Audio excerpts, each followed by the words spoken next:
ഇപ്പൊ നമ്മൾ പരിചയപ്പെട്ടത് നെക്സ്റ്റ് ജനറേഷനെയാണ്. ആർസിഎമ്മിന്റെ പ്ലാൻ കേൾക്കുന്ന സമയത്ത് ഇവിടെ ഇരിക്കുന്ന പലരും പുതിയ ആൾക്കാർ പ്രത്യേകിച്ച് ജോയിൻ ചെയ്യണോ വേണ്ടയോ എന്നെ കൊണ്ട് പറ്റുമോ, അത് ആ സമയമൊക്കെ കഴിഞ്ഞുപോയി. ഇപ്പം നമ്മൾ ചെയ്യണോ എന്നുള്ളതല്ല നമ്മൾ ചിന്തിക്കണം. എൻ്റെ കുട്ടി എങ്ങനെ ഇതിനകത്തേക്ക് കൊണ്ടുവരാമെന്നാണ് ആലോചിക്കേണ്ടത്. എൻ്റെ നെക്സ്റ്റ് ജനറേഷൻ എങ്ങനെ ആർസിഎമ്മിലേക്ക് കൊണ്ടുവരാം അതാണ് ആലോചിക്കണം. അല്ലാണ്ട് ഞാൻ ഇതിനകത്തോട്ട് കയറി എനിക്കിപ്പോൾ ആരുടെയും പുറകിൽ പോയ ഒരാളെ കിട്ടുമോ, അതൊക്കെ കാലം കഴിഞ്ഞു പോയി. ഇന്ന് ആർസിഎമ്മിൽ ജോയിൻ ചെയ്യാൻ വേണ്ടിയിട്ട് ആളുകൾ ക്യൂവിലാണ്. പലരും പല സ്ഥലത്തു നിന്ന് വിളിച്ചിട്ട് ഇതിന് എന്താണ് സാർ ആർസിഎം പല സ്ഥലത്ത് കേൾക്കുന്നുണ്ട്, എങ്ങനെയാണ് ഒരു മെമ്പർഷിപ്പ് എടുക്കുന്നത് ഒന്ന് പറഞ്ഞുതരും. ഇപ്പോൾ വളരെ സന്തോഷമാണ്. പണ്ട് ഞങ്ങൾ ആളുകളുടെ പുറകെ ഓടുന്നു, ഇന്ന് ആളുകൾ നമ്മളെ പുറകെ വരുന്നു. സംസാരിച്ചുകൊണ്ടിരുന്ന സബ്ജക്ട് വിഷൻ ആണ്.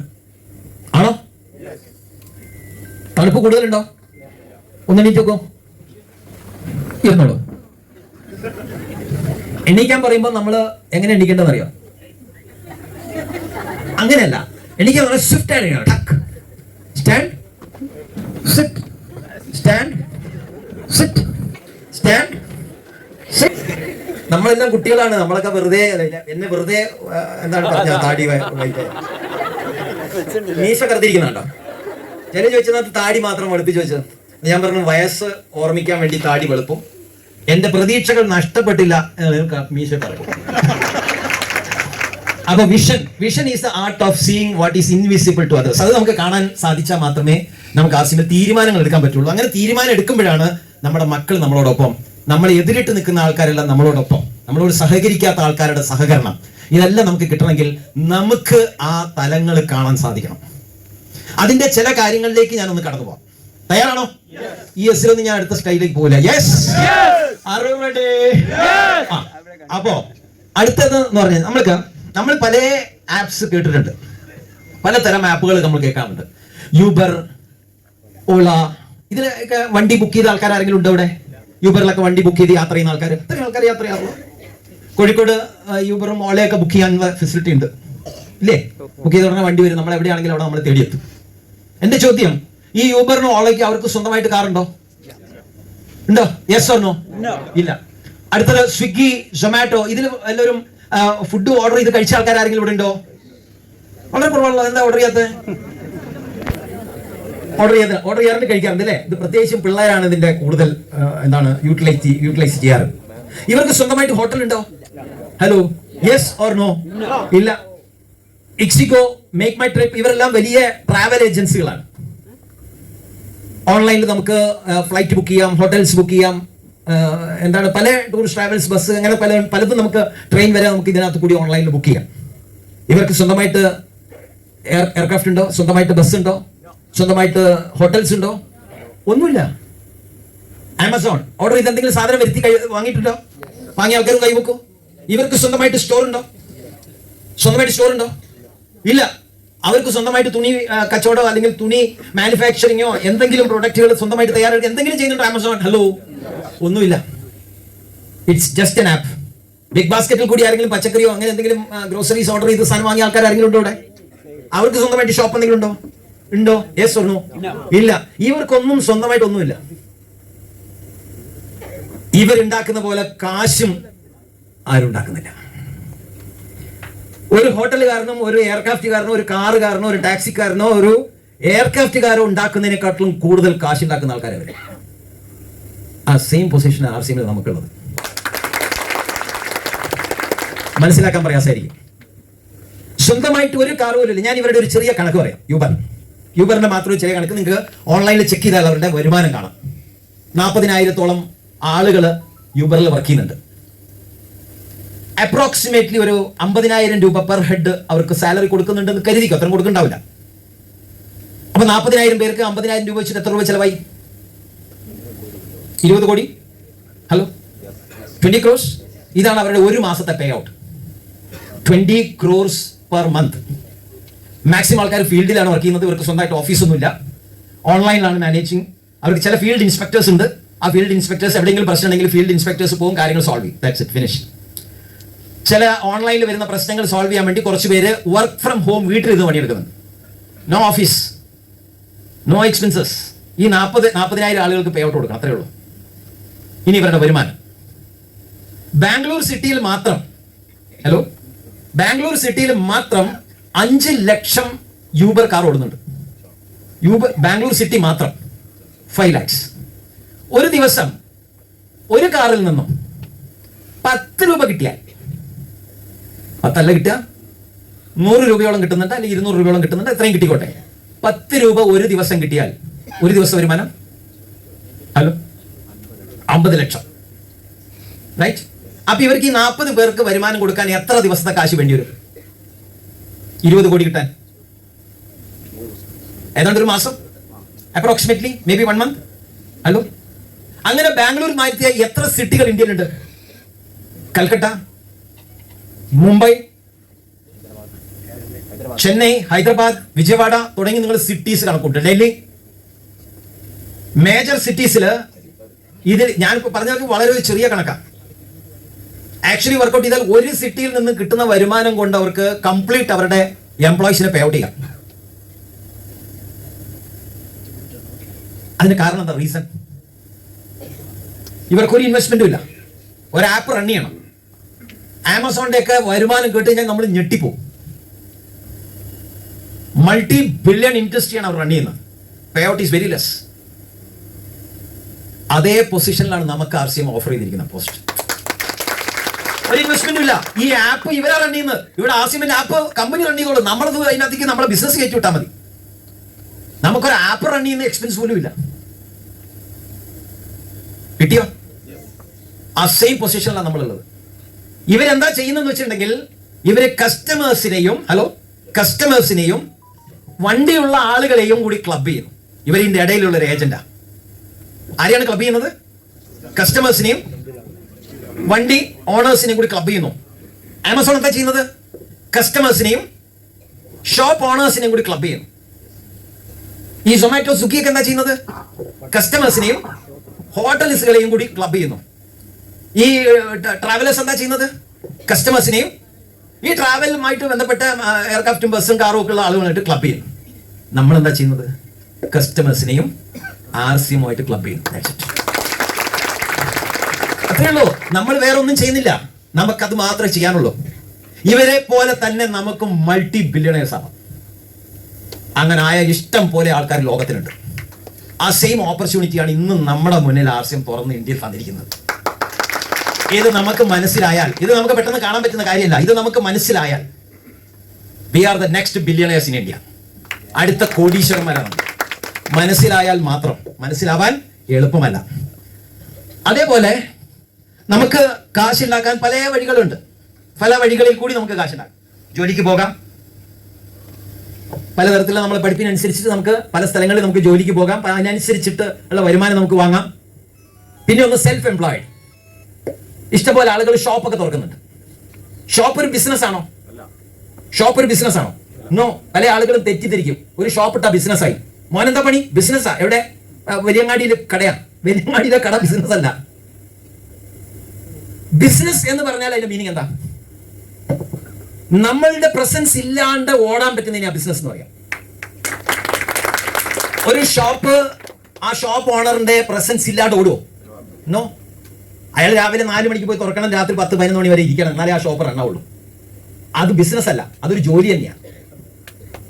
നമ്മളുടെ പ്രസൻസോട് കൂടി എന്താണ് ഓടുന്നത് അത് ജോലിയാണ്. അതിനെ സെൽഫ് എംപ്ലോയ്മെന്റ് എന്ന് പറയും. വേറൊരാളുടെ കീഴിൽ പണിയെടുക്കുന്നതിനെ എംപ്ലോയ്മെന്റ് എന്നും സ്വന്തമായിട്ട് തൊഴിൽ കണ്ടെത്തുന്നതിനെ സെൽഫ് എംപ്ലോയ്മെന്റ് എന്ന് പറയുന്നത്. അത് 2 തൊഴിലാണ്. ഒരിക്കലും ഒരു ഷോപ്പ് ബിസിനസ് അല്ല. അപ്പൊ ഇനി ആരെങ്കിലും പറയാണ് എന്താ മോന് പണി? ബിസിനസ്. കടയാണോ? അതിന് ബിസിനസ് അല്ല എന്ന് പറഞ്ഞു കൊടുക്കണം. റൈറ്റ്? പ്രൊഫഷൻ അതിലെന്തൊക്കെ വരും? എന്തും വരാം. ഈ അക്കൗണ്ടൻസി വരാം, ഡോക്ടർ വരാം, വക്കീൽ വരാം. ഈ വഴിയിൽ വരുമാനം ഉണ്ടാക്കുന്ന ആളുണ്ട്. ബ്രോക്കിംഗ്, അതുവഴി വരുമാനം ഉണ്ടാക്കുന്നുണ്ട്. ഇൻവെസ്റ്റേഴ്സ്, റെന്റൽ, വീടുകളും കടകളും ഒക്കെ റെന്റിൽ കൊടുക്കുന്ന ആൾക്കാർ. പിന്നെന്താ? ട്രേഡിംഗ്. കുറെ ഓപ്ഷൻസ് എനിക്ക് ഓർമ്മ വന്നത് അവിടെ മെൻഷൻ ചെയ്തു എന്ന് മാത്രം. ഇതിനേക്കാളും വേറെ വരുമാനങ്ങളും ഉണ്ടാവും.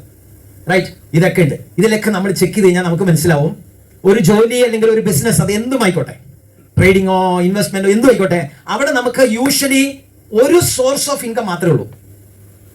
ആണല്ലോ? ഇൻവെസ്റ്റ് ചെയ്ത് കഴിഞ്ഞാൽ മന്ത്ലി കിട്ടുന്ന ഇൻട്രസ്റ്റ് അല്ലെങ്കിൽ ആനുവലി കിട്ടുന്ന ഇൻട്രസ്റ്റ്, അത് മാത്രമേ ഉള്ളൂ. ബിസിനസ് എല്ലാ ദിവസവും കച്ചവടം നടക്കുന്നു, അതിനകത്ത് നിന്ന് കിട്ടുന്ന വരുമാനം, അത് മാത്രമേ ഉള്ളൂ. തീർന്നു. പക്ഷേ RCMല് നമ്മൾ ചെക്ക് ചെയ്ത് കഴിഞ്ഞാൽ നമുക്ക് കിട്ടുന്ന വരുമാനം ഒന്ന് ആലോചിച്ച് നോക്കിയേ. ഡെയിലി റീറ്റെയിൽ ചെയ്ത് കഴിഞ്ഞാൽ നമുക്ക് daily income. Hello, daily retail ചെയ്യുന്ന ആൾക്കാരുണ്ടോ ഇവിടെ? ഡെയിലി റീറ്റെയിൽ നമ്മൾ ഓരോ ദിവസവും ഓരോ ആൾക്കാർ കാണാൻ പോകുന്നു, അദ്ദേഹത്തിന് RCMന്റെ പ്രോഡക്റ്റ് വിൽക്കാൻ വേണ്ടി പോകല്ല. ആ പ്രോഡക്റ്റുമായിട്ട് പോകുന്ന സമയത്ത് ആളുകളെ കാണുന്നു, അവർക്ക് പ്രോഡക്റ്റ് കൊടുക്കണം. ഓട്ടോമാറ്റിക്കലി അതിനകത്ത് നിന്ന് ജനറേറ്റ് ചെയ്യുന്ന റീറ്റെയിൽ പ്രോഫിറ്റ് അത് എല്ലാ ദിവസവും ഡെയിലി ഇൻകം. ഈ ഡെയിലി ഇൻകം കൊണ്ട് RCMൽ ജീവിക്കുന്ന ആൾക്കാരുണ്ട്. ഡെയിലി 1000 രൂപ 2000 രൂപയുടെ പ്രോഡക്റ്റ് ഒക്കെ വിട്ട് കഴിഞ്ഞാൽ 10, 400, 500 രൂപയൊക്കെ വരുമാനം അതിനകത്ത് നിന്ന് ഉണ്ടാക്കിയെടുക്കാം. ഡെയിലി ഇൻകം, ഡെയിലി റീറ്റെയിൽ കൂടി ഡെയിലി ഇൻകം ഉണ്ടാക്കാം. പിന്നെ ഒരു മാസത്തെ ടോട്ടൽ 1-ാം തീയതി തൊട്ട് 30-ാം തീയതി വരെയുള്ള ബിസിനസ് കണക്ക് കൂട്ടിയിട്ട് മാസ അവസാനം റിലീസ് ചെയ്യുന്ന കമ്മീഷൻ, അങ്ങനെ വന്ന ആൾക്കാരുണ്ട് ഇവിടെ. എവറി മന്ത് അക്കൗണ്ടിൽ കാശ് വരുന്ന ആൾക്കാരും കൈ ബുക്കിക്കേ. എല്ലാ ദിവസവും monthly commission, every month income വരുന്നുണ്ടോ? വരുന്നുണ്ട്. ആനുവലി കിട്ടുന്ന വരുമാനം ഏതാ RCMല്? ആനുവൽ ഗ്രോത്ത് ബോണസ് വാങ്ങിയ ആൾക്കാരുണ്ട് ഇവിടെ. അതെങ്ങനെ ഉണ്ടായിരുന്നു ആ വരുമാനം? പൊളിയായിരുന്നോ? അങ്ങനെയാണെങ്കിൽ ഒരു പൊളി എന്നൊന്ന് പറഞ്ഞേ. പൊളി.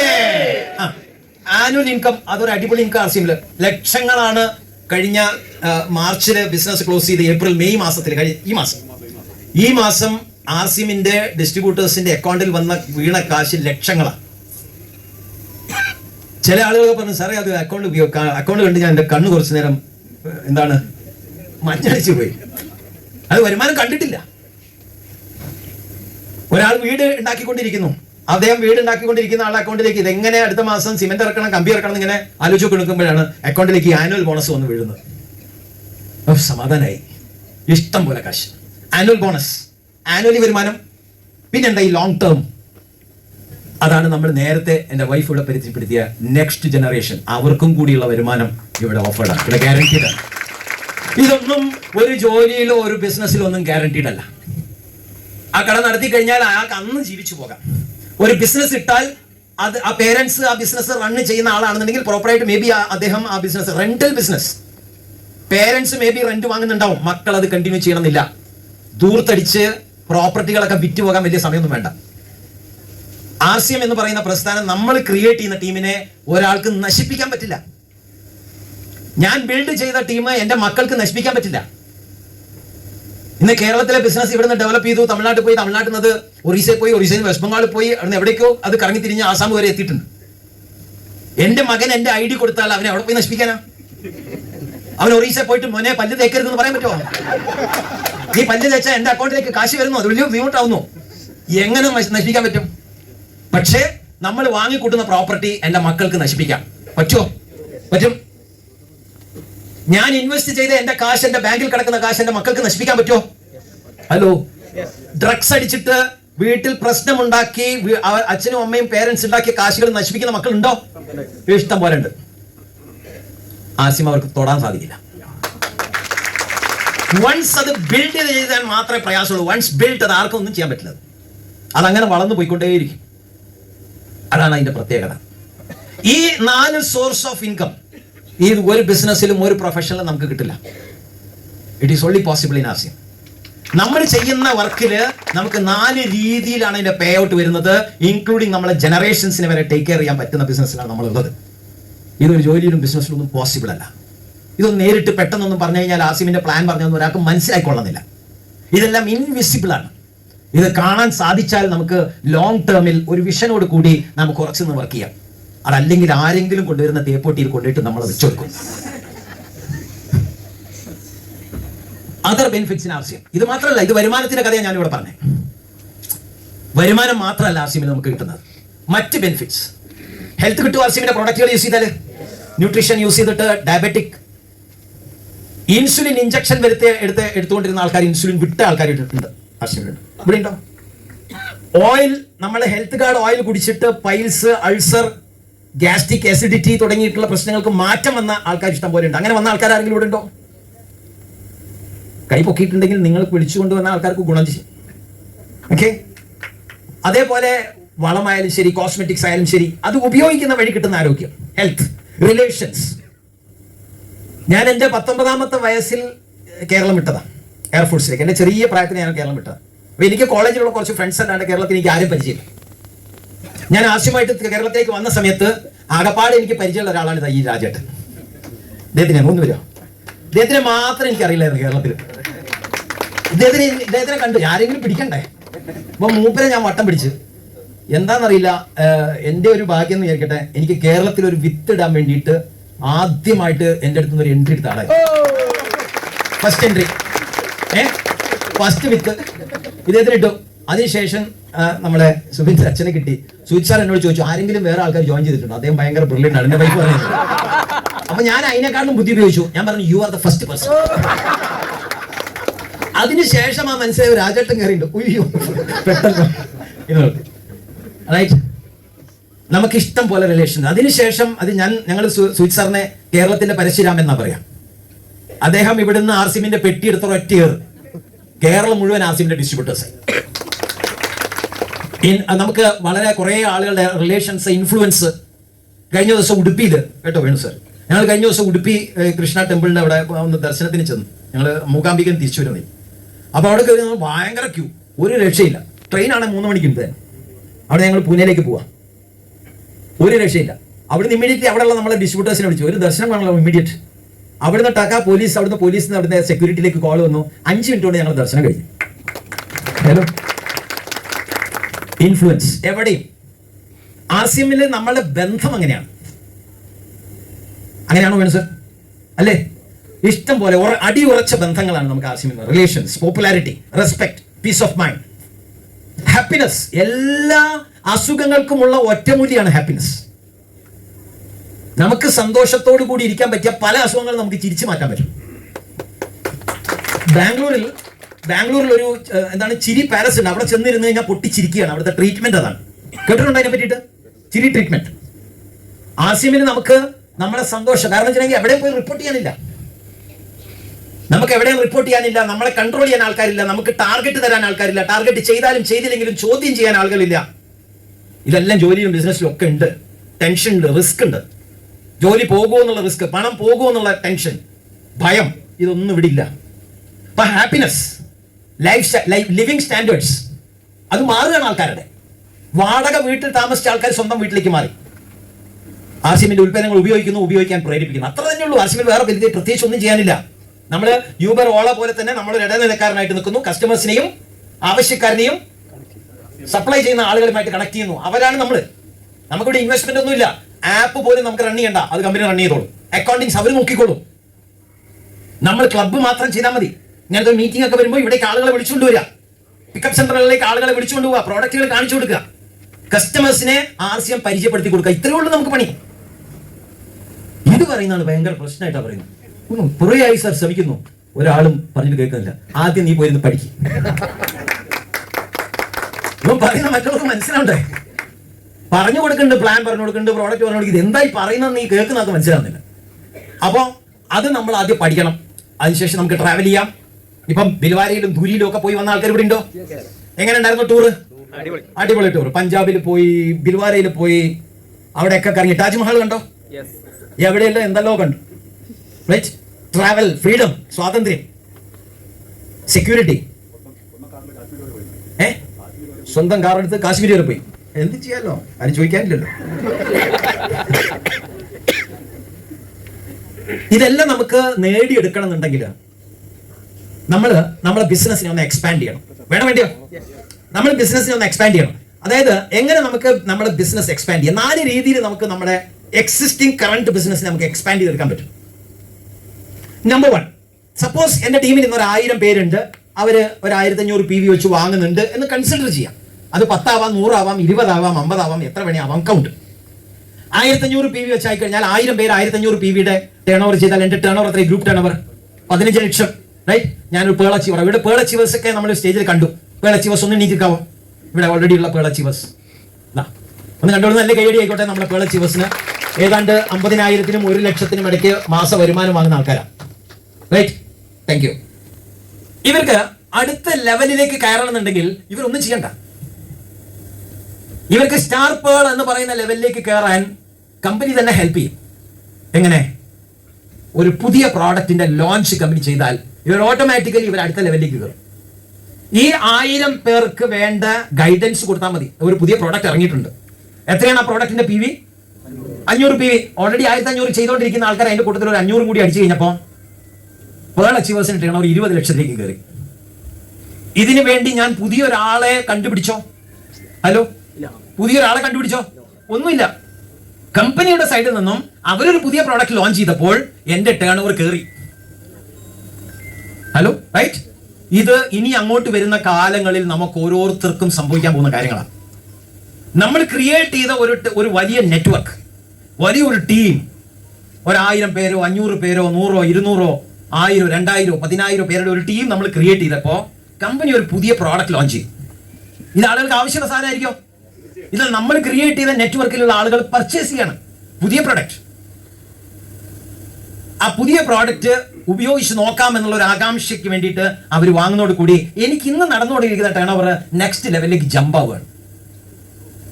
ഇത് നമ്മളെ ബിസിനസ് എക്സ്പാൻഷന് വേണ്ടിയിട്ട് കമ്പനിയുടെ സൈഡിൽ നിന്ന് തന്നെ നമുക്ക് കിട്ടുന്ന ഒരു സപ്പോർട്ടാണ്. പണ്ട് ആർസിമിൽ 10-15 പ്രോഡക്റ്റ് ഉണ്ടായിരുന്നുള്ളൂ. അന്ന് ആളുകൾക്ക് ടേൺ ഓവർ കൊണ്ടുവരാൻ വലിയ പണിയായിരുന്നു. 1500 PV 2500 PV എന്ന് പറഞ്ഞാൽ ഭയങ്കര ടഫായിരുന്നു പണ്ട് കാലത്ത്. 5000 PV ഒന്നും അന്ന് കമ്പനി പ്രൊമോട്ട് ചെയ്യുന്നുണ്ടായിരുന്നില്ല. ഇല്ല, പ്രോഡക്റ്റ് ഇല്ല ചെയ്യാൻ. ഇന്ന് 5000 PV 10000 PV ഒക്കെ പുല്ല് പോലെയാണ് ആൾക്കാർ ചെയ്യുന്നത്. നമ്മുടെ ഈ 1000 പേർക്ക് പ്രോഡക്റ്റുകൾ മനസ്സിലാക്കി കഴിഞ്ഞാൽ PV കൊണ്ടുവരാൻ ഒരു ബുദ്ധിമുട്ടുമില്ല. ആണോ അല്ലയോ? അതാണ് പുതിയ പ്രോഡക്റ്റുകളുടെ ലോഞ്ച്. നമ്മൾ ക്രിയേറ്റ് ചെയ്ത നെറ്റ്വർക്കിൽ ഉണ്ടാക്കുന്ന വോളിയം ക്രിയേഷൻ. ആ വഴി നമുക്ക് നമ്മുടെ ബിസിനസ് എക്സ്പാൻഡ് ചെയ്യാം. നമ്മുടെ ബിസിനസ് എക്സ്പാൻഡ് ചെയ്യണമെങ്കിൽ, പുതിയ പ്രോഡക്റ്റുകൾ നമ്മുടെ ബിസിനസ് കൂട്ടണമെങ്കിൽ നമ്മൾ എന്ത് ചെയ്യണം? പുതിയ പ്രോഡക്റ്റ് കമ്പനി ലോഞ്ച് ചെയ്യോ? ലോഞ്ച് ചെയ്യോ? Yes or no? അതിനകത്തേക്ക് നമുക്ക് എന്തെങ്കിലും ചെയ്യാനുണ്ടോ? പുതിയ പ്രോഡക്റ്റ് കമ്പനി ഇറക്കുന്നതിന് നമുക്ക് എന്തെങ്കിലും കോൺട്രിബ്യൂട്ട് ചെയ്യാനുണ്ടോ? ഒന്നും ചെയ്യാനില്ല. നമുക്ക് ചെയ്യാനുള്ള എന്താ?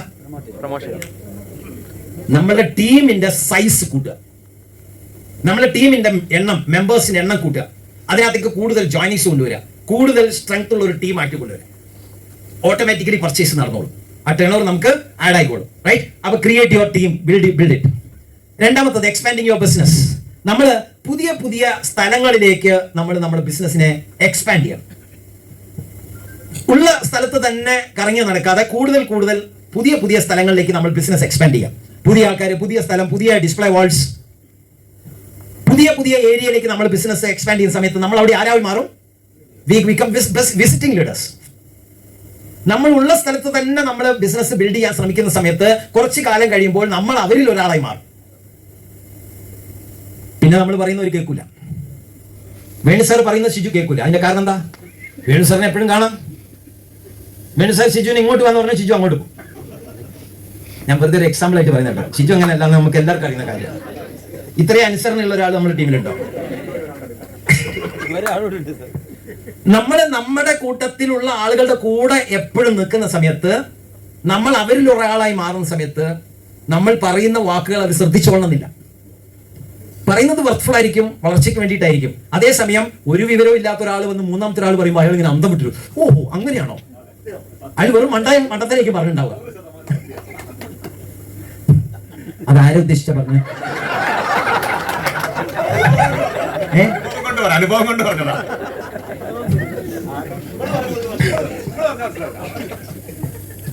ആരെ പറ്റിയാ പറഞ്ഞത് എനിക്ക് മനസ്സിലായി. ഞാൻ വേണേ തൊട്ട് കാണിച്ചുതരാം. നമ്മളുടെ ഇടയിലുള്ള, നമ്മൾ കൂടെ നിൽക്കുന്ന ആളുകള് നമ്മളോട് കാര്യങ്ങൾ പറഞ്ഞു തരുന്നത് ആദ്യ കാലഘട്ടങ്ങളിൽ വളരെ വാല്യുബിൾ ആയിട്ടും മീനിങ് ഫുള്ളും ഒക്കെ ആയിട്ട് തോന്നി. കാലങ്ങൾ കടന്നു പോകുന്നതിനനുസരിച്ചിട്ട് നമുക്ക് അയാൾ ഒരു മണ്ടനായിട്ട് ഇങ്ങനെ തോന്നും. പക്ഷെ കാര്യങ്ങൾ ശരിക്കും പറഞ്ഞാൽ അദ്ദേഹം പറഞ്ഞു തരുന്നത് നമ്മളെ വളർച്ച, നമ്മൾ വളർന്ന് ഇത്ര എത്തിയത് അയാൾ പറഞ്ഞു കേട്ടിട്ടാ. പക്ഷെ വളർന്ന് അങ്ങോട്ട് എത്തിക്കഴിഞ്ഞപ്പോ പിന്നെ നമുക്കിങ്ങനെ തോന്നുന്നു അയാൾ പോരാ, ശരി അയാൾ ടീമിൽ വന്നത് നമുക്കൊരു മോശമായി അങ്ങനെയൊക്കെ തോന്നും. അതേസമയം ഇതിലൊന്നും ഇല്ലാത്ത ഒരാൾ വന്നിട്ട് എന്തെങ്കിലും ഒരു മണ്ടത്തരം പറഞ്ഞാൽ അയാൾ നമുക്ക് വലിയ കാര്യമായിട്ട് തോന്നും.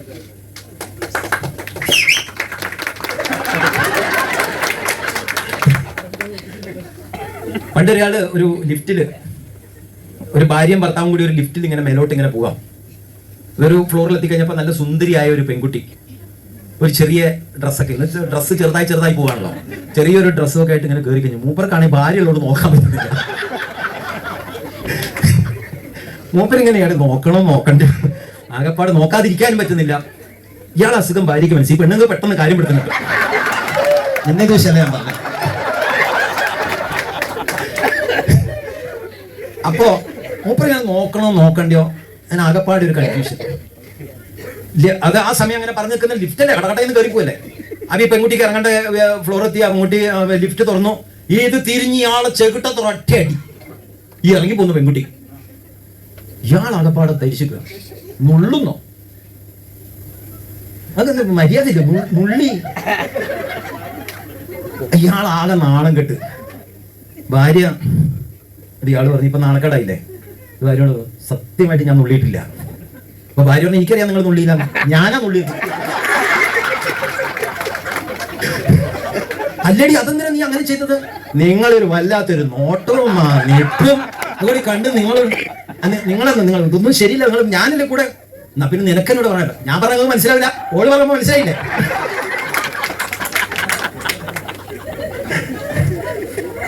എപ്പോഴും കാര്യങ്ങൾ വേറൊരാളെ കൊണ്ട് പറയിപ്പിക്കുന്നതാണ് നല്ലത്.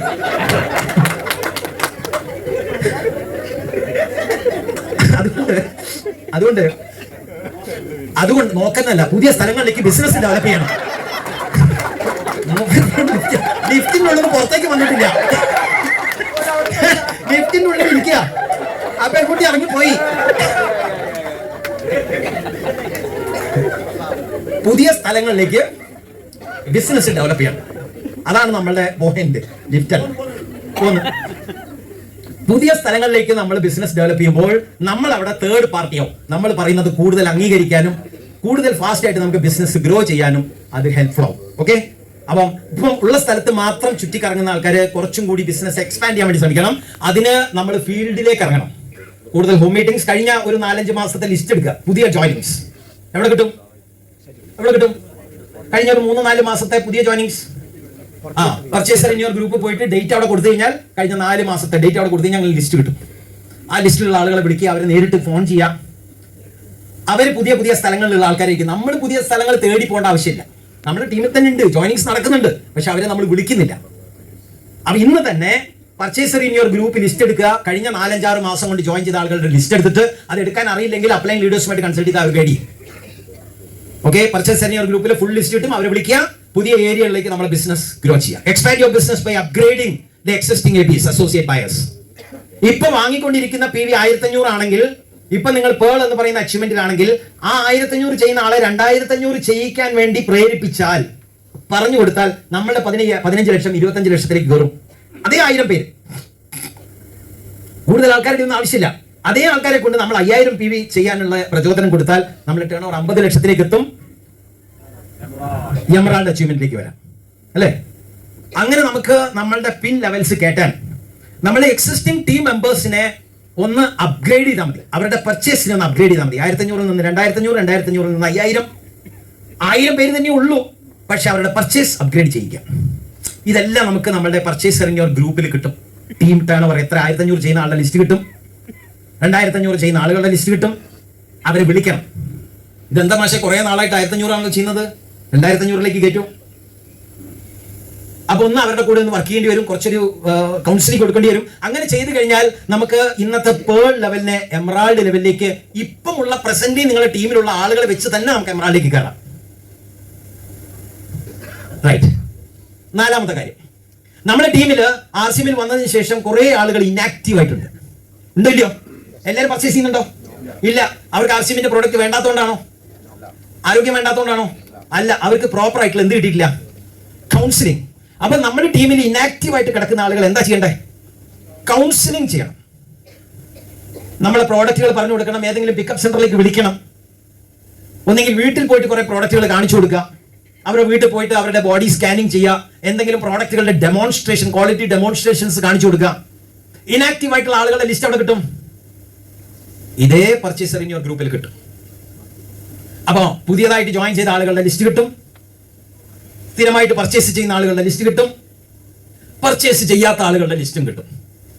അപ്പൊ ആനുപാതികമായിട്ട് ഓരോരുത്തരോടും നമ്മൾ കൗൺസിലിംഗ് ചെയ്തു കഴിഞ്ഞാൽ, ഇവർ 100 പേരാണ് 1500 PV നിങ്ങളുടെ ടീമിൽ ഇപ്പൊ ചെയ്തുകൊണ്ടിരിക്കുന്നെങ്കിൽ 1.5 ലക്ഷം ടേൺ ഓവർ എങ്കിൽ നിങ്ങൾ ഒരു ഈഗിൾ അച്ചീവർ, കണ്ടോ, 1.5 ലക്ഷം എന്ന് പറഞ്ഞാൽ ഏതാണ്ട് ഈഗിൾ ലെവലിൽ വരെ എത്തും. റണ്ണർ ലെവലിലേക്ക് കയറണമെന്നുണ്ടെങ്കിൽ ഒരു 20 പേരെ ഇതേപോലെ ഇനാക്റ്റീവ് ആയിട്ട് പർച്ചേസ് ചെയ്യാതെ കിടക്കുന്ന ഒരു 20 പേരെ നമ്മൾ കൗൺസിൽ ചെയ്ത് അവർ 1500 PV ചെയ്യിച്ചാൽ 30,000 PV കൂടി ആടാവും. അപ്പൊ എത്ര ടേൺ ഓവർ ആയി? 1,80,000. കണ്ടോ, ഈഗിൾ റണ്ണറിലേക്ക് കയറാൻ ഇനാക്റ്റീവ് ആയിട്ട് നമ്മുടെ ടീമിൽ ഓൾറെഡി ഉള്ള ആളുകളെ ഒന്ന് കൗൺസിൽ ചെയ്ത് അവരെ കൊണ്ട് പർച്ചേസ് ചെയ്യിപ്പിച്ചാൽ മതി. അവർക്ക് ആ 6 months കൺസിസ്റ്റൻസി പ്ലാൻ പഠിപ്പിച്ചു കൊടുക്കുക. കൗൺസിലിംഗ് അതാണ്. കൗൺസിലിംഗ് എന്ന് പറഞ്ഞാൽ അതുകൊണ്ടുള്ള ബെനിഫിറ്റ് അവർക്ക് പറഞ്ഞു കൊടുക്കണം, ഇവരുടെ പ്രോഡക്റ്റുകൾ കാണിച്ചു കൊടുക്കണം, ഏതെങ്കിലും പിക്കപ്പ് സെന്ററിലേക്ക് വിളിക്കണം, അവരെ സിസ്റ്റവുമായിട്ട് ക്ലബ് ചെയ്യണം. അവർ സിസ്റ്റത്തിൽ നിന്നും ദൂരെ കിടക്കാം. സിസ്റ്റത്തിൽ നിന്നും ദൂരെ പോകുമ്പോൾ അവർ കാര്യങ്ങൾ മനസ്സിലാവില്ല. നമ്മൾ പർച്ചേസ് ചെയ്യാൻ പറഞ്ഞാൽ അവർ ചെയ്തോളം നിർബന്ധമില്ല. ഹലോ, ശരിയാണോ പറഞ്ഞേ? അപ്പൊ എന്ത് ചെയ്യണം? ഈ 4 ഏരിയയിൽ ഫോക്കസ് ചെയ്യാം. പുതിയതായിട്ട് പ്രോഡക്റ്റുകൾ വന്നു കഴിഞ്ഞാൽ ലോഞ്ച് ആയിട്ടുണ്ടെങ്കിൽ അതിന്റെ ഇൻഫർമേഷൻ നമ്മുടെ ടീമിലേക്ക് കൊടുക്കണം. ഗ്രൂപ്പുകൾ വഴിയോ നേരിട്ട് വിളിച്ചോ അല്ലാതെ ഒക്കെ വിളിച്ച് പറയണം. പുതിയ പ്രോഡക്റ്റ് കമ്പനി ലോഞ്ച് ചെയ്തിട്ടുണ്ട്, പുതിയതായിട്ട് പെയിന്റ് വന്നിട്ടുണ്ട്, പുതിയ ന്യൂട്രീഷൻ പ്രോഡക്റ്റ് വന്നിട്ടുണ്ട്. ഇപ്പൊ റീസെന്റ് വന്ന പുതിയ ന്യൂട്രീഷൻ പ്രോഡക്റ്റ് ഏതാ? ഗമീസ്, ന്യൂട്രിഷാജ് വ്യൂ ഗമീസ് അല്ലെ, കുട്ടികൾക്ക് വേണ്ടത്. ഉപയോഗിച്ചോ? പുതിയ പ്രോഡക്റ്റ്. എപ്പോഴും പുതിയ പെയിന്റിൽ പുതിയ പ്രോഡക്റ്റുകൾ ഇറങ്ങുന്നു, പുതിയ ഗുഡ് ആർട്ടിൽ കുറെ മസാലകൾ ഇറങ്ങി. അപ്പൊ ഇതിന്റെയൊക്കെ അവയർനെസ് നമ്മുടെ ടീമിൽ കൊടുക്കണം. പുതിയ പ്രോഡക്റ്റ് നമ്മുടെ ടീമിന്റെ ഗ്രോത്തിന് ഹെൽപ്ഫുൾ ആണ്. പുതിയ പ്രോഡക്റ്റ് ലോഞ്ച് എപ്പോഴും അത് അറിയിക്കണം, റൈറ്റ്? അതേപോലെ രണ്ടാമത്തെ എന്തായിരുന്നു? Area of focus. പുതിയ പുതിയ സ്ഥലങ്ങളിലേക്ക് നമ്മൾ എക്സ്പാൻഡ് ചെയ്യണം. അതേപോലെ നമ്മുടെ ടീമിലുള്ള ആളുകളെ നെക്സ്റ്റ് ലെവലിലേക്ക് അപ്ഗ്രേഡ് ചെയ്യണം. നാലാമത്തെ എന്തായിരുന്നു? ഇനാക്റ്റീവ് ആയിട്ടുള്ള ആളുകളെ കൗൺസിലിംഗ് ചെയ്യണം. റെഡിയാണോ? ഒരു യെസ്, ഒരു സ്ട്രോങ് ആയി വന്നില്ലല്ലോ. അങ്ങനെയാണ് നമ്മൾ നമ്മുടെ ബിസിനസിനെ ഗ്രോ ചെയ്ത് എക്സ്പാൻഡ് ചെയ്യാം. ചെറിയ ചെറിയ കാര്യങ്ങളാണ് ഇതൊന്നും. വലിയ തലം എന്താണ് പറയാ, കുറെ ഡിഗ്രി ഒക്കെ പഠിച്ച് PhD ഒന്നും എടുക്കേണ്ട ആവശ്യമില്ല. നമ്മളെ ലിസ്റ്റ് എടുക്കുക, അതിനകത്ത് പർച്ചേസ് ചെയ്യാത്ത ആൾക്കാരോട് പർച്ചേസ് ചെയ്യാൻ പറയുക, അവരുടെ ഏതെങ്കിലും പിക്കപ്പ് സെന്ററിലേക്ക് വിളിക്കുക, കാര്യമായിട്ട് കൗൺസിൽ ചെയ്യുക. 1500 ചെയ്യുന്ന ആളുകളോട് കുറച്ചും കൂടി പർച്ചേസ് കൂട്ടാൻ വേണ്ടിയിട്ട് 2500ലേക്ക് വരാൻ വേണ്ടി കാര്യങ്ങൾ പറഞ്ഞു കൊടുക്കുക, പ്രോഡക്റ്റുകൾ ലിസ്റ്റ് ചെയ്യുക. കുറച്ച് നമ്മളെ ടീമിന്റെ നമ്മളൊന്ന് കൂടെ നിൽക്കുക. കാരണം സക്സസും ഫെയിലിയറും നമുക്ക് വന്നു ചേരുന്നത്, സക്സസ് ആയാലും ശരി ഫെയിലിയർ ആയാലും ശരി, നമുക്ക് വന്നു ചേരുന്നത് സക്സസ് ഓർ ഫെയിലിയർ. സക്സസ് ആയിട്ടുള്ള ആളുകളെ കാണാം, റിച്ച് ആയിട്ടുള്ള ആളുകളെ കാണാം, ഫെയിലിയർ ആയിട്ടുള്ള ആളുകളെ കാണാം, കാശ് കാര്യമായിട്ട് ഉണ്ടാക്കാത്ത ആൾക്കാരെ കാണാം. RCMൽ തന്നെ കാലങ്ങളായിട്ട് RCM കൊണ്ട് നടക്കുന്ന ആൾക്കാരുണ്ടാവും, വളർച്ച കിട്ടാത്തവരുണ്ടാവും, വളർച്ച കിട്ടുന്നവരുണ്ടാവും, വളരുന്നവരുണ്ടാവും, വളരാത്തവരുണ്ടാവും. ഉണ്ടോ ഇല്ലയോ? ഈ സക്സസ് എന്ന് പറയുന്നത്, നമ്മളെ ഡയമണ്ട് വട്സർ പറയുന്നത് സക്സസ് ലവ്സ് സ്പീഡ് എന്നാണ് അദ്ദേഹം പറഞ്ഞത്.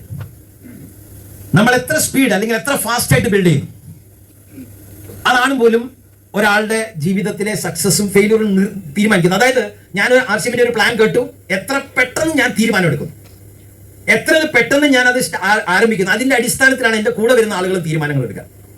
ഞാൻ അതിൽ സ്ലോ ആണെന്നുണ്ടെങ്കിൽ എന്റെ കൂടെ വരുന്ന ആൾക്കാരും സ്ലോ ആയിരിക്കും. പണ്ട് വിവേകാനന്ദന്റെ ഒരു കാര്യം പറഞ്ഞത് ഓർമ്മയുണ്ടോ? ഞാനൊരു 100 അടി മുന്നോട്ട് വെച്ചാൽ എന്റെ കൂടെ വരുന്ന ആൾക്കാർ എത്ര സ്റ്റെപ്പ് വയ്ക്കും? ഞാനൊരു 100 അടി മുന്നോട്ട് വെച്ചാൽ എന്റെ കൂടെ വരുന്ന ആളുകൾ 1 അടി വയ്ക്കും. ഞാൻ 1 അടി എങ്ങാനും പിന്നോട്ട് വെച്ചാൽ കൂടെ വരുന്ന ആളുകൾ 100 അടി പിന്നോട്ട് പോകും. ഇത് വിവേകാനന്ദ പറഞ്ഞാണ്. ഇത് RCMൽ ആപ്ലിക്കബിൾ ആണ്. അപ്പൊ നമ്മളുടെ സ്പീഡ് നമ്മുടെ ടീമിന്റെ സ്പീഡ് നിർണ്ണയിക്കും. എന്റെ തീരുമാനങ്ങള്, എന്റെ ഓരോ ദിവസത്തെ വർക്ക്, ഞാൻ കൊടുക്കുന്ന, ഞാൻ സെല്ല് ചെയ്യുന്നത്, ഞാൻ ചെയ്യുന്ന മീറ്റിങ്ങുകൾ, ഹോം മീറ്റിംഗ്സ്, എന്റെ ഡെയിലി ആക്ടിവിറ്റി, ഞാൻ ഓരോ ദിവസവും ചെയ്യുന്ന ആക്ടിവിറ്റി ഞാൻ പറയാതെ തന്നെ എന്റെ ടീമിലുള്ള ആളുകൾ ട്രാക്ക് ചെയ്യുന്നുണ്ട്. ഞാൻ പറയേണ്ട ആവശ്യമില്ല. ഞാൻ വീട്ടിലിരുന്ന് TV കാണുകയാണെങ്കിൽ അവർ കിടന്നുകൊണ്ട് TV കാണും. അപ്പൊ എന്റെ ടീമിലുള്ള ആളുകൾ ആക്റ്റീവ് ആയിരിക്കണമെന്നുണ്ടെങ്കിൽ ഞാൻ എന്നും ഫീൽഡിൽ ഉണ്ടാവും. ഒരു ലെവൽ ഓഫ് അച്ചീവ്മെന്റ്, നമ്മൾ വിചാരിച്ച ലെവൽ ഓഫ് ഡ്രീം അക്കംപ്ലിഷ് ചെയ്യുന്നവരെ ഞാൻ എന്നും ഫീൽഡിൽ ഉണ്ടാവണം.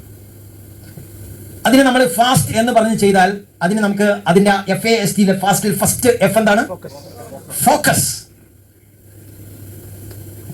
ഞാൻ ഏറ്റെടുത്തത് എന്താണ്, എനിക്ക് എങ്ങോട്ടാണ് പോകേണ്ടത് എന്നുള്ളതിന്റെ ഫോക്കസ്. ഈ ഓഡിറ്റോറിയത്തിൽ കുറെ സ്പീക്കർ ബോക്സ് ഉണ്ടല്ലോ, എത്ര ഉണ്ടെന്നും പറയും? ഒന്ന് കൗണ്ട് ചെയ്ത് പറയും.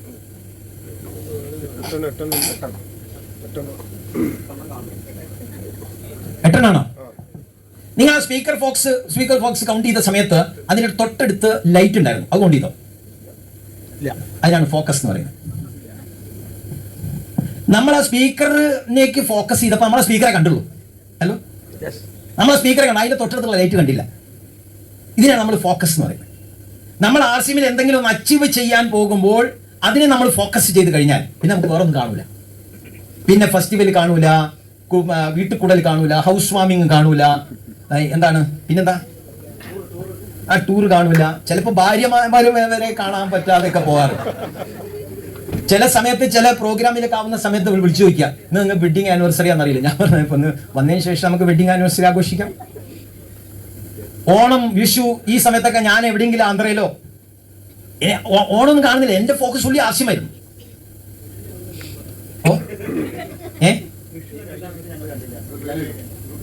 കാണില്ല. അത് നമ്മളുടെ ഫോക്കസ് പ്രോപ്പർ ആണെങ്കിൽ നമ്മൾ പിന്നെ അതേ കാണുള്ളൂ. നമുക്ക് പിന്നെ ഓണം, വിഷു, പെരുന്നാള്, പിന്നെന്താ വീട്ടിൽ കൂടല്, ബർത്ത്ഡേ, ഇതെല്ലാം പിന്നെ ആവശ്യമാണ്. നമ്മുടെ ഏറ്റവും വലിയ ജീവിതത്തിലെ ഉത്സവം എന്താണ്? ആവശ്യമായിട്ട് മാറും. അതാണ് ഫോക്കസ് എന്ന് പറയുന്നത്. ഫോക്കസ് വളരെ ഇമ്പോർട്ടൻ്റ് ആണ്. ഇതാണ് നമ്മളുടെ കോൺസെൻട്രേഷൻ. ഇപ്പൊ സൂര്യപ്രകാശം നമ്മൾ ചെറുപ്പത്തിൽ കളിക്കാറുണ്ടായിരുന്നു. ഒരു ലെൻസ് കൊണ്ടുവന്ന് വെച്ചിട്ട് പേപ്പർ കത്തിക്കുന്ന ആരെയും ചെയ്തിട്ടുണ്ടോ? അവിടെ കത്തിച്ചിട്ടുണ്ടോ? പേപ്പർ കത്തിച്ചിട്ടുണ്ടോ? അത് എന്തുകൊണ്ടാണ് കത്തിയത്? ഫോക്കസ്. സൂര്യപ്രകാശം ഉണ്ട്, കടലാസം അവിടെ ഉണ്ട്. കത്തിയില്ലല്ലോ. ഹലോ, കത്തിയോ? കത്തിയില്ല. എങ്ങനെയാ കത്തിയേ? ഫോക്കസ് ചെയ്തു. ആ രശ്മികളെ ആ ലെൻസിന്റെ ഉള്ളിൽ കൂടി കടന്നു വരുന്ന അത്രമാത്രം, അധികമൊന്നുമില്ല. ആ ലെൻസ് കൂടി വരുന്ന ആ ചെറിയ ലെൻസ് കൂടി കടക്കാൻ മാത്രമുള്ള സൂര്യപ്രകാശത്തിനെ മാത്രം ഫോക്കസ് ചെയ്തപ്പോൾ അതിന്റെ പവർ ആലോചിച്ച് നോക്കിയാൽ പേപ്പർ കത്തിച്ച്. അപ്പൊ ഈ പ്രപഞ്ചത്തിലുള്ള സൂര്യപ്രകാശം എല്ലാം കൂടി ഫോക്കസ് ചെയ്തിരുന്നെങ്കിലോ? അത്രയും വേണ്ട. ആ ലെൻസിൽ കൂടി കടന്നു പോകാൻ മാത്രമുള്ള സൂര്യപ്രകാശത്തിനെ ഫോക്കസ് ചെയ്തപ്പോൾ തന്നെ ആ പേപ്പർ കത്തി. അങ്ങനെയാണെങ്കിൽ നമ്മുടെ പവറിലെ കുറച്ച് എടുത്തൊന്ന് ഫോക്കസ് ചെയ്ത് നോക്കിയേ, എവിടെ എത്താം? അത് ഫോക്കസ് ചെയ്യാത്തത് കൊണ്ടാണ് ഈ ആർസിമം കിടക്കുന്നു, നമ്മളും ഉണ്ട്, എല്ലാം ഉണ്ടായിട്ടും നമുക്ക് മുന്നോട്ട് പോകാൻ സാധിക്കുന്നില്ലെങ്കിൽ ആ ഫോക്കസിലൂടെ പ്രശ്നം. ലെൻസ് ഉണ്ട്, സൂര്യപ്രകാശമുണ്ട്, പേപ്പറും ഉണ്ട്, കത്തുന്നില്ല. എന്താ കാര്യം? ഫോക്കസ്. അപ്പോൾ ഇന്ന് നമ്മൾ ഫോക്കസ്ഡ് ആയിരിക്കണം. നമ്മൾക്ക് എന്ത് വേണം, ജീവിതത്തിൽ എന്ത് വേണം എന്നുള്ളതിൽ കൃത്യമായ ഒരു, അതിനാണ് നേരത്തെ എന്റെ വൈഫ് ഇവിടെ പറഞ്ഞത്, ലിസ്റ്റ് യുവർ ഡ്രീംസ്. എന്ത് വേണം ജീവിതത്തിൽ, എന്താണ് നേടേണ്ടത്? വീടില്ലാത്തവരാണോ വീട് വെക്കണം എന്നാണോ? വീടുള്ളതാണെങ്കിൽ കൂടുതൽ അടിപൊളിയായിട്ടുള്ള ഒരു സ്വിമ്മിംഗ് പൂളൊക്കെ ഉള്ള വീടാക്കി മാറ്റണോ? സ്വിമ്മിംഗ് പൂളൊക്കെ ആയോ? ആയി വരുന്നു. അപ്പൊ അങ്ങനെയൊക്കെ ആയി മാറ്റാൻ വേണ്ടിയിട്ടുള്ള ആലോചനകൾ, തിങ്കിങ് അല്ലെ? എപ്പോഴും നമുക്കൊരു അപ്ലിഫ്റ്റ്മെന്റ്. പണ്ട് ഒരു വലിയൊരു നെറ്റ്വർക്കറിന്റെ വീട്ടിൽ കുറെ ആൾക്കാരെ വിളിച്ചു കൂട്ടിയിട്ട് പറഞ്ഞു, ട്രെയിനിങ്, സീനിയർ ലീഡർ ഒരു ട്രെയിനിങ്ങിന് വിളിച്ചു. അപ്പൊ അദ്ദേഹത്തിന്റെ വീട്ടിൽ ചെന്നു. എല്ലാവരും ബുക്കും പേപ്പറും പിന്നെ ടൈ കോട്ടൊക്കെ ഇട്ട് നല്ല അപ്ലൈൻ വിളിച്ചല്ലേ. അപ്പൊ വേണു സാർ അടുത്തിടയ്ക്ക് വിളിക്കും. അവരെല്ലാവരും ടൈ കോട്ടും ഒക്കെ ആയിട്ട് അവിടെ ചെന്നു ഇരുന്നു ട്രെയിനിങ്ങിന് വേണ്ടിയിട്ട്. കുറെ അപ്പം ലീഡറെ കാണാനില്ല.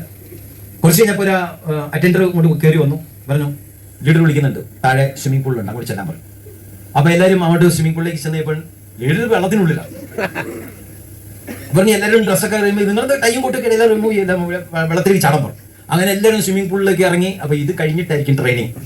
ഇറങ്ങി അങ്ങനെ നീന്തുന്നു. അതിന്റെ ഇടയ്ക്കിടയ്ക്ക് ഓരോരോ ഫുഡ് ഇങ്ങനെ വരുന്നുണ്ട്, ഇത് കഴിക്കുന്നു. അങ്ങനെ എൻജോയ്മെന്റ്, ഇടയ്ക്ക് ഓരോ ജ്യൂസുകൾ വരുന്നുണ്ട്. ഷിജു വിചാരിക്കുന്ന സാധനം വന്നില്ല.